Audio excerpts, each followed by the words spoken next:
The back line, for the most part, kept San Jose pretty quiet, except for the one time that they ran down the field and were able to get up. By the way, the Galaxy had a numbers advantage on it, too. Yeah. If you go 2v3 and you can't get the ball out, then I don't know, Zonka, you can't tell me he didn't know that was behind him. And I'm usually, if you're making a run off a back shoulder, you have to help. So Miki Yamane has to get his attention there and be like, he's coming. And Yamane was doing everything he could to keep up, but started his run a little late. There was a lot of speed in there. So, if Garces happened to be in there on that play, that would have been the one play where you're like, Amiro Garces probably snuffs that out, right?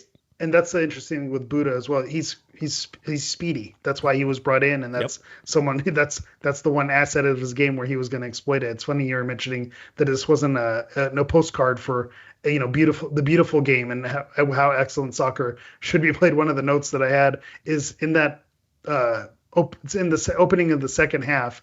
It felt like a college football overtime where the offense started at the 35-yard line and then they tried to score a touchdown, and then the offense would take over at the 30. It just seemed like they just kept countering back and forth. It wasn't build-up play. It was like, okay, we're going to spring an attack, then we're going to absorb an attack, then we're going to, and it was just going to be whoever was going to get someone to make a mistake. And unfortunately, the Galaxy were the ones who made the mistake, and then when they got on offense, and I'm sure we'll get to our DPs. I know that's going to be probably the theme of the show, but it just seemed like we were tripping all over our feet because the chances were there and we just could not make it happen. So the limited opportunity that San Jose got, they made us pay, and then the wealth of opportunities that we have, we couldn't find anything, and that was the most frustrating part.